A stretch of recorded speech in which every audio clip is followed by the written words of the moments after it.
Welcome back to the unofficial Squarespace Entrepreneur Podcast.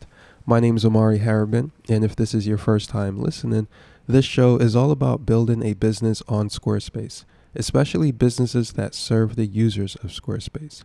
So if that sounds like you, then you're in the right place.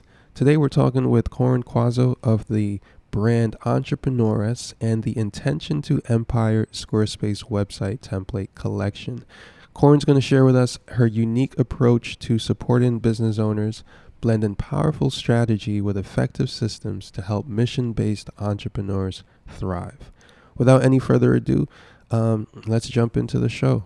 So my brand is Entrepreneurship, and basically it's a strategy and support brand. So I exist to support business owners who are pursuing sort of mission-based businesses in as much capacity as I can. And it's a mix of strategy and energetics, basically. So I have the trainings and stuff where I kind of help people lead themselves through all of the mindset shifts and whatnot that's required of really building a strong entrepreneurial brand. But then I also provide them the templates and the framework because a lot of my background is very much rooted in operations and administrative systems and luxury client services, the very tangible aspects of conducting a business. And I think that those are super important, not to focus on always, but to get set up with correctly the first time around. Because then when you have the right framework in place, like pursuing your mission becomes so much, you're able to get so much more traction and momentum and spend so much more time in basically like, what we're all calling our zone of genius these days. And so I really just want to be like the foundational support for people to create this life of impact and freedom and creativity and fulfillment. I think it's something we all need now. And with everything available to us in the online space right now, it's more achievable than ever. So that's really kind of my mission, is for your mission, so to speak. Yeah, I got it. Cool. Mhm. So I really like this idea of like, helping with the energetics but also creating the tangible systems that you need to have in place for that energy to flow. I know a challenge or something I had to learn was just that, um, n- like energy, what's what the saying, energy flows where attention goes. Mhm. And so like, I've learned that where I have or where I haven't had a system for doing something or something in place, then whatever attention goes into that doesn't result into anything long term. Whereas where I have like at least something that, ends in a sale or something that's set up, then I'm able to like focus differently on those type of things. So I'm really curious how how this came about for you. You mentioned having like some background and sounds like some certifications and so on. Like what was your journey towards this point that you're at now? Well, it was a very long and winding one, to be honest, but I'll give you the long short of it all is that I really um, spent my lifetime thinking I was going to be an artist, and the meanwhile had to obviously work. So I started working when I was 15 or 16 in the food and beverage industry, and that kind of sustained me all the way through high school, college, and afterwards. And I did end up going to art school, but obviously, you don't just emerge living in New York City as a successful artist that can pay all of the bills. So I had to kind of go into a corporate job for a moment. And it ended up being in the luxury client services space, which I had a lot of customer service experience for very like fast paced things. But now I Hmm. was able to learn about more high level and formal things in that job. It was a staffing and concierge firm that we basically provided corporate and domestic support for high net worth, high profile individuals. So like celebrities, royalty, heads of state, CEOs, and then, the people with the real money whose names you've never even heard of. Hmm. And basically, I was able to get sort of a more wider scope of service experience, and then ended up realizing corporate was not the life for me. I went back into the food and beverage space where I then moved from the front of the house to the back of the house and became a chef. And I worked in New York Mm. City and Paris and all of these things and kind of forgot my art for a long time. I mean, I'd say that producing in the kitchen and is a different kind of art, and hospitality is a different kind of art. but I wasn't making art. And then I ended up coming back from Paris to start working at Facebook. At Google actually as a cook, and then I moved over to Facebook and I went back into the office of the culinary operations. So I was doing a lot of really high level admin and operations and creative, logistical planning, all that kind of stuff. And then when the pandemic hit, obviously everyone's food and beverage um, pursuits kind of came to a screeching halt, or at least like really shifted gears. And that's when I started doing a lot of web design and logos and branding and everything for food and beverage clients, because I had had a food blog since 2012. So I kind of knew the digital space a bit as well. And then as I was sort of realizing everyone now since the pandemic, I think, is really pursuing their entrepreneurial dreams in a different way, just because we spent so much time at home and we really had time to reconsider, like, wow, what do we really want out of this great thing called life? And so I was kind of able to shift gears with who I was helping.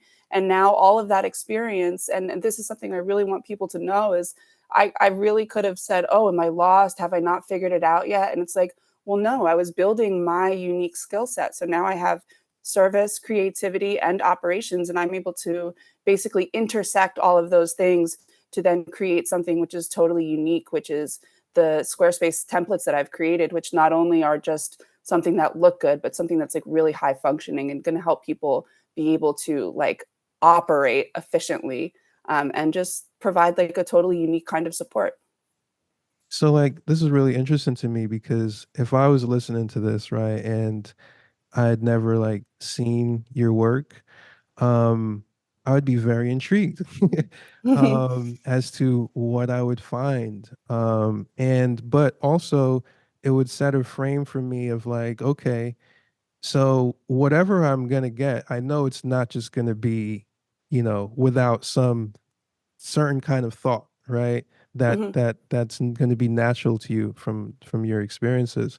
How would you describe, to someone listening, someone who can't see your templates at the moment, like what it is that you're offering?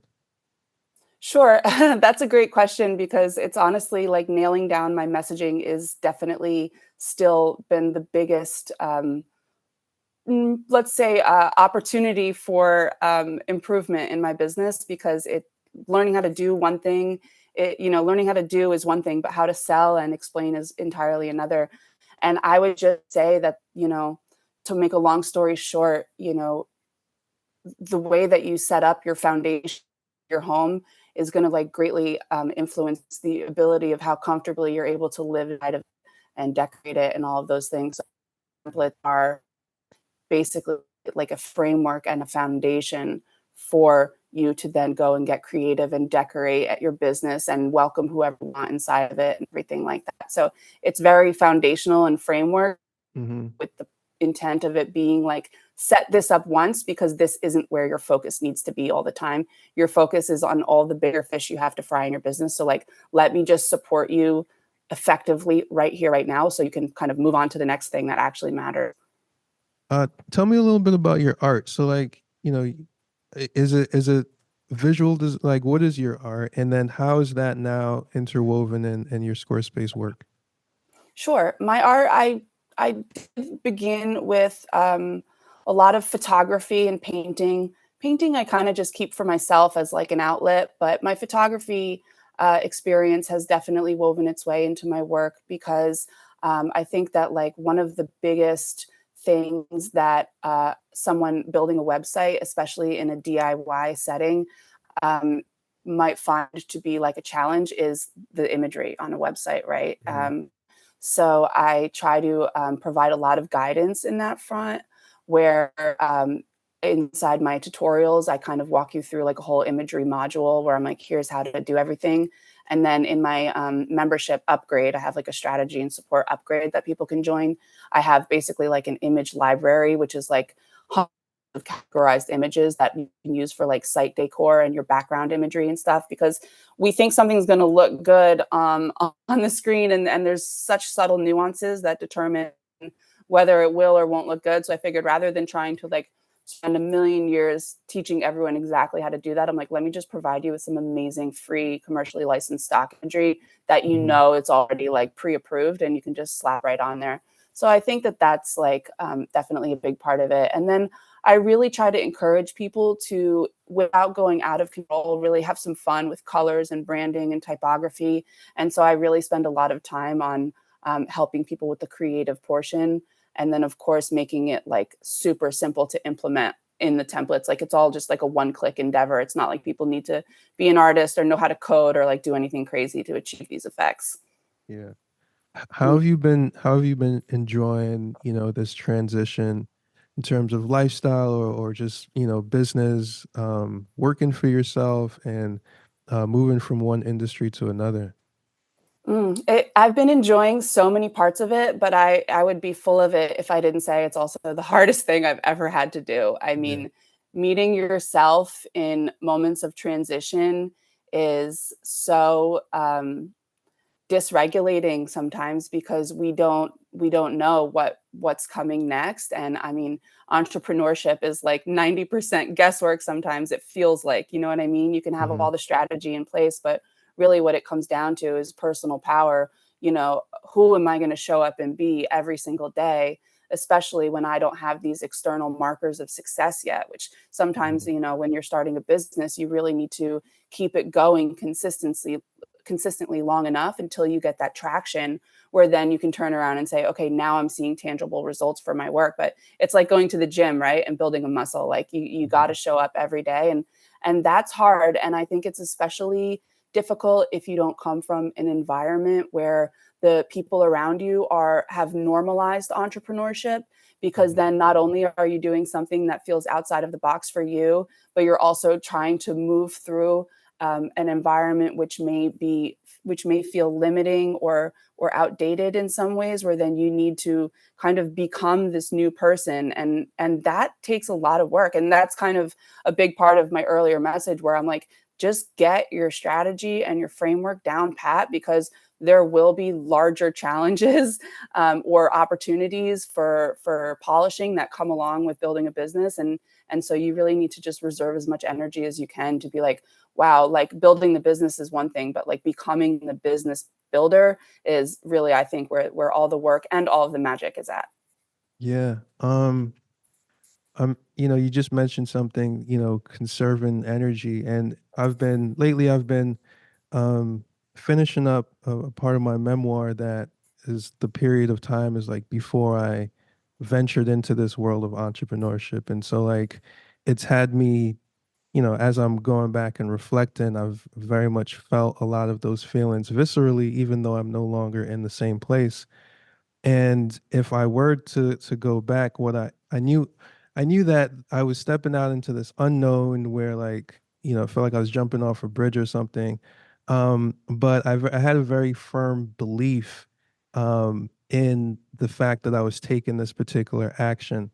But along the way, I realized that like there would be ups, but that there would be a period of time where I would just keep going down and down and Mm-hmm. down. Mm-hmm. And like I had a narrative framework in my head that allowed me to kind of like process, okay, I'm gonna need, this is like the very like in my mind, I was just playing a movie in my head. And it's like, okay, Right. I must clearly now be at the midpoint. And so I was using like a narrative framework to help manage or to help re-regulate or manage like how I was going through these things to say, okay, if I zoom out of my own situation and I was to observe this, what would it look like? Right. The reason I bring up all of that is because, you do become a different person through entrepreneurship, and um, your mindset definitely shifts, right? And Yeah. there's certain things that are literally like I've been writing this book for like 8 years now, but the person who wrote it couldn't be the same person who edited the story, because the person who wrote it was afraid of the story being exposed. Whereas, and so that person was making too many judgments, whereas the person at the end of the story is very comfortable with the story and is willing to make the right kinds of edits to make the story even more impactful. Mm. So I'm saying all that to say, like, from your perspective, when it comes to mindset and the journey and what people actually need to go through, um, what does that look like for you? Because like the reason I'm sitting on this for a little bit is a lot of marketing that happens for entrepreneurs, it promises like everything is all about promising a quick outcome with minimal pain and Hmm.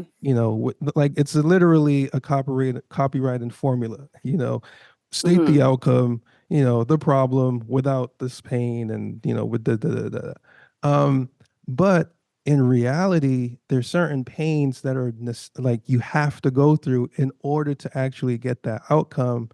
And yeah, that's my take. Yeah, no, and I'm actually really happy to hear you say that. Like when you first of all, I can't wait to read that. And then I know without even having read it that anyone starting a business should read it because I really lit up when you said that you were going to be focusing on the point of your journey right before you kind of, quote unquote made it through, like you broke through. I think that that point right there is the most uncomfortable point of starting a journey, and yet it's the most important and none of us can avoid it. And you're totally right, like all of these marketing tactics do say like they completely jump over that part, and then that's what leads them to quick sales, right? I'm like, oh, come in, you're going to get results immediately, just all you have to do is pay me this.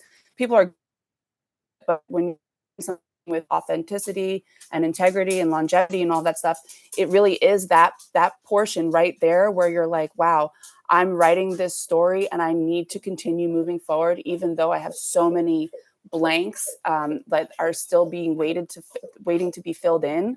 Yeah. Like that part right there is really what I think makes or breaks your longevity.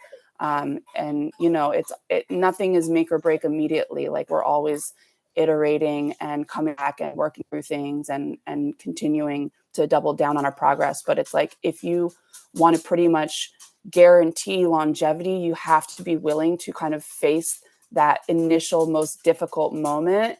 And it's like, I guess to put it succinctly, like you have to step fully through the door before you're able to find a comfortable seat and take and sit down, you know what I mean?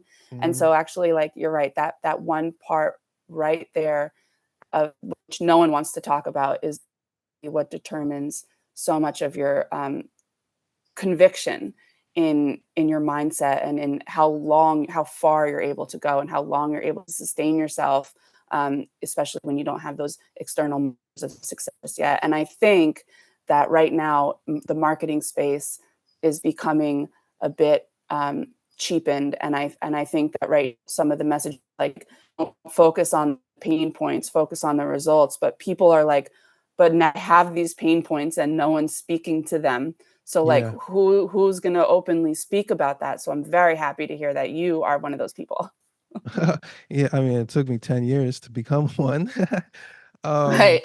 but the entire time, it was like my biggest thing in the back of my mind is like, well, this is I know this isn't going to work for me or this isn't going to work for me. And you're told like, well, yeah, you're told so many things and it comes down to like a belief thing. And Mm, your belief is going to change when it's, like on its own timeline. It's hmm. like when you're selling, you almost want to put people on a timeline, but I found that, everyone's on their own timeline, right? And when they need your thing or when it's best for them is going to be when it's best for them. And Right. so, you don't have to try to decide it. You don't have to force it. You don't have to feel any type of way if, people aren't responding immediately. Maybe that's just a gift for right now. Um, but in time, right, people will respond and you know, as they will. Yeah, and like one of the things I hope all business owners realize, especially ones getting started, is just because people aren't outwardly responding to you doesn't mean that they're not absorbing what you said and processing that message. And like you said, it does take their own time. Like I've seen it so many times where someone will find me and not say a word, and then like 3 years later they just book out of nowhere. They're like, I thought about it the whole time, but I had to, I had to integrate it until I was ready to move forward. And so just because you don't see the effect that you're having doesn't mean like you're not having it yet. You know what I mean? Yeah, it takes a lot of like I don't know, it takes something to like get through that part of like where you're not seeing, you're putting in, but you're not seeing anything coming out. Um I guess it's just to keep going. What is it that this is so a question that people have been asking me a lot recently, so I'm going to ask you. Okay. Um, what is it that keeps you going, right? You mentioned longevity. Like, what is it that allows you to perhaps, not give up and go back to the last thing that you never wanted to do? That's a great question, and it's kind of a bunch of different things, but one of them that really comes to mind first is that when we outgrow something, like even that comfort zone is going to be really uncomfortable if you stay in it for too long. Like once you've outgrown something, you have to go. And I think that when you kind of become almost come online, so to speak, of what's possible in the world of entrepreneurship, the digital space, passive income, all of these things, like you can't unsee that. And if you realize in your gut, oh my gosh, I know that I feel my fulfillment right out waiting for me, even if I don't know exactly what it looks like or how I'm going to get there yet. If you know meant for something and that you seek a life that is something outside of what your current circumstances are currently reflecting back to you, then like you just you have it's almost like a light is switched and it can't go back off. Like you're like, well, shoot, this might be difficult. It's not going to be nearly as difficult as facing every single day if I just stay in that same comfort zone space when I know I'm meant for more. And Yeah. then other little things, like I remember back in the day, I used to be like, God, when I was at that corporate staffing firm, I'm like, I wish I could just have a job that I could wear jeans to. And like now I'm like, oh my God. So just doing it for every past version of myself and future version of myself, like, girl, you wanted this thing, you saw it, you felt it, and it's so hard, but it's taking to me, that's all I need is knowing that I'm crafting a life that looks completely different from where I was. And every single day that I can show up and do that, I become more me. It's like, yeah, we become a different person, but I think we become more ourselves, not Yeah, not yeah. different from ourselves. I'm glad you said that because if you hear that you can inadvertently think, oh, I have to become like someone else, where it's more so it is becoming more like yourself, which um, has many different layers to it. Um, yeah, thank you Yeah. for that, Corin. You're Um, so welcome. um, talk to me about music a little bit. I know one time you mentioned like, a common like music friend. Like what's your music background, if any? Oh, I don't have any music background, but I like wouldn't be here today if it wasn't for music, actually. Like we do have a music friend in common, and it's always funny when, like you said, when you see people from like your kind of Squarespace world, like creeping out into the real world, you're like, oh wow, worlds colliding. But for me, music has always just been like an inspiration and a way to, kind of feel things that I necessarily couldn't put into words yet. A lot of music I listen to is from all over the world and most many times has no lyrics at all. And I don't know, I think it's able to tap into a different space that goes beyond our mind and into sort of our heart and our soul. And like on my worst days, it's music that gets me through, and on my best days, it's music that helps me celebrate. So yeah, in my next life, I will come back as a musician though, because that is a craft I would love to know more about. Yeah. And it is in Yeah. fact possible. My 10-year-old, he's like over the past year, he's picked up the guitar and he's my favorite guitar player. Like he's when before he was born, my dream was like, all right, I want to find a guitar player who I can collaborate with and who will understand my story and what I'm trying to do musically. And Mm. now he's grown up. So it's been fun like that. Well, um, that's so amazing that you're a dad that's really like letting a child fully embrace his creativity and like explore all of those like passions and pursuits. I think we all need more parents like that. yeah, I mean it is the reason why where it's like you get to a point where it's like, all right, if I were to recreate life, right? Hmm. If I Hmm. were to do this over and I could do it for myself, well, what would I do? You know? Yeah, Knowing what I know now, would I subject myself to the same thing? What was most important? How would I have thrived best? All of those questions come up, and then it's like, all right, well, I know the answers, and I have to do those things for myself first. Um, yeah, so it's like, reparenting your inner child, for me, is like the is has been my entrepreneurial experience. Now I feel like I'm actually ready to be an entrepreneur, believe it or not. I feel like for the past, decade, I've just slowly been shedding my side hustle tendencies full time. right. And now I've kind of shed them where it's like, all right, cool, I'm ready to be like one of the real deals. Yeah, yeah, it takes time, and those side hustles will get you because you're like, well, I'm just going to do this and this and this, and it's like, no, just focus and hone in and just like really pursue the hell out of your thing, and then like it can be so tempting for us to try so many things, and it's necessary. That's how we learn. But Yeah. then coming back to yourself and your focus every time is really like a muscle that takes building and maybe even a decade to build. Yeah, yeah. Lately I've been talking about things in terms of decades, and it feels like a privilege now. Once upon a time I was afraid of a decade. It's like that's way too long to do anything. Right? But that's really where the magic happens. You're like, "Wow, I'm really can get to a place where I can really own what I know now," and that feels amazing. Yeah, it is a gift. Corin, it's been great talking to you. Is there anything that you want to share specifically with our audience, or anything you want to leave us with? No, I just want to say thank you so much for the space that you've created for us Squarespace entrepreneurs. Your Facebook group has been a big support system for me since I got started, and I really appreciate it. And I'm so thankful to you. Oh, well, I'm happy to hear that, and I'm glad that it's been useful. Yes, The intention. indeed. Indeed. Thank you so much. Likewise, take care.